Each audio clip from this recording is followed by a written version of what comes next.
Hello, everybody. This is Matthew Brand, author of Magnum Creed. I have to, I wanted to address the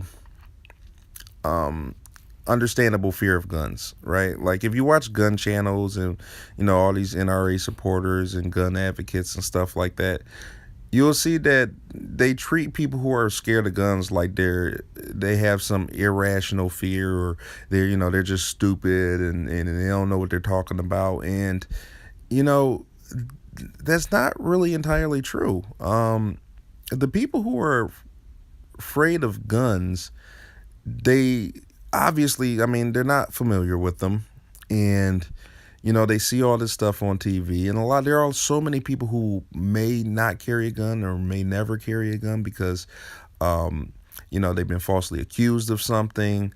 They smoke weed and have a medical marijuana card. They live in a state that makes it nearly impossible to carry a gun. They have some, past charge. They made a mistake in the past. They're from a country that just doesn't have guns, so they've never been around one, so they're terrified of them. And to people who do, are familiar with guns, have been around them a lot, um, they have this experience. And using a gun doesn't take experience, but having a understanding of them, it takes experience. It takes like a wisdom, like driving a car does, right?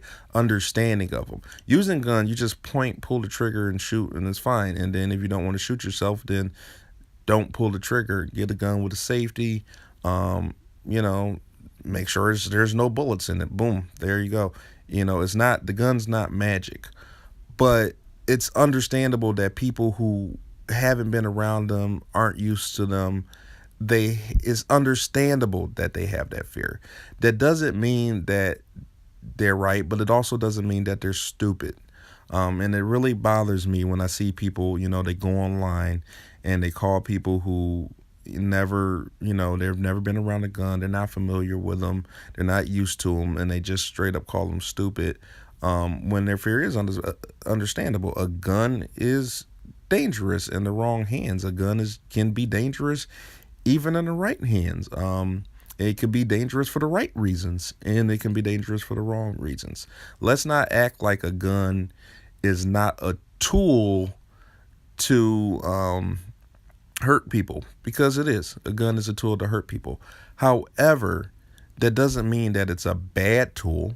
A tool that you can hurt somebody to protect someone else. You don't have to kill. I mean, I think it's what, 500,000 gun deaths or I'm sorry, 500,000 incidents, like of or up to a million. Some sources predict, and it's not hard to find that statistic. Just type it up. 500,000 or more, like, violent incidents are prevented due to guns. And even though the murder rate has gone up, and not necessarily, but only around, I believe, 11,000, and that's a lot. 11,000 deaths are homicides, and that's justified, unjustified, murder by police. I mean, everything. There's only 11,000 deaths to maybe like seven. I mean, and I think would be a really high number, like closer to 17,000 deaths in America due to guns.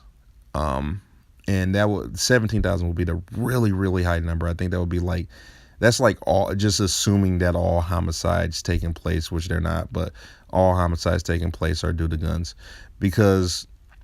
And there are about 40,000 deaths, I think, due to guns a year, but 75% of those deaths are suicides. And, we don't take, I mean, and that might sound like a lot to people, but when you realize that, I believe there's 88,000 alcohol related deaths a year, is it 88,000? there's no comparison. If you thought that getting rid of something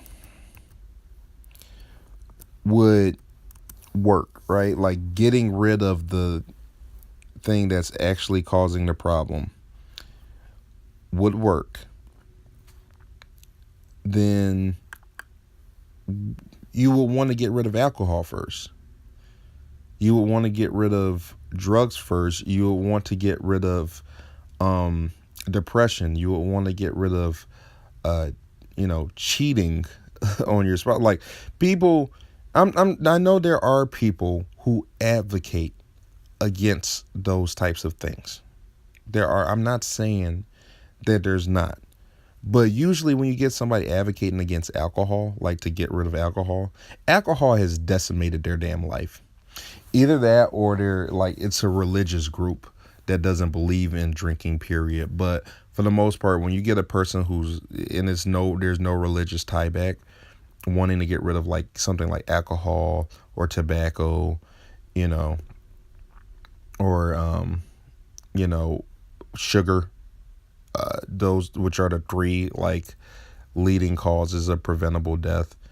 When you want to get rid of something that really causes death in children and family, that something that breaks up families, something that leads more likely to suicide, you will go after those things first.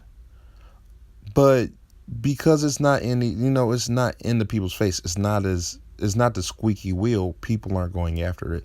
But that doesn't mean they're stupid. And I'll talk more on this in another time, about the alcohol and stuff like that. But I'm just saying, don't call people stupid because they're not familiar with guns. People are afraid of things they're not familiar with. It's just logic. And some people, I can't get behind people who say they'd rather let their kid die than kill an attacker in self-defense. I can't. I'm sorry, I can't get behind those kind of people.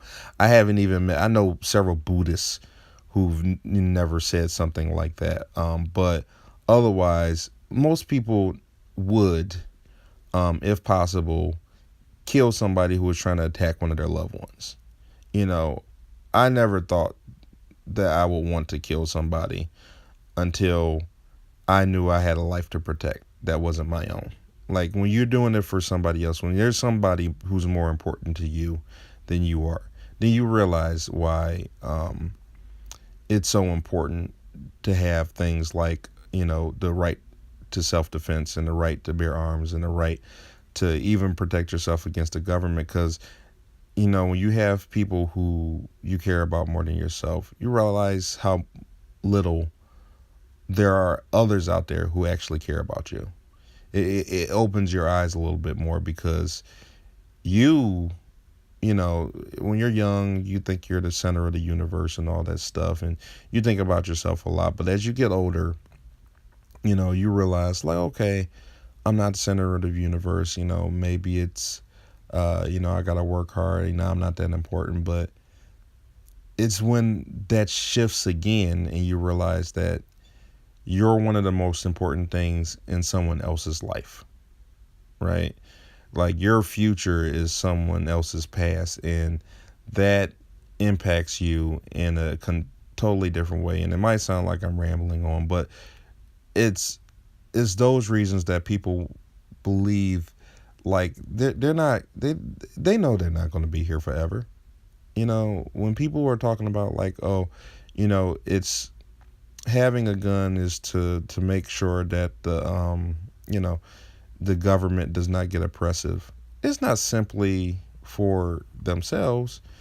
It's because they know they're not going to be here forever, and they have family members and loved ones that they are thinking about a future for.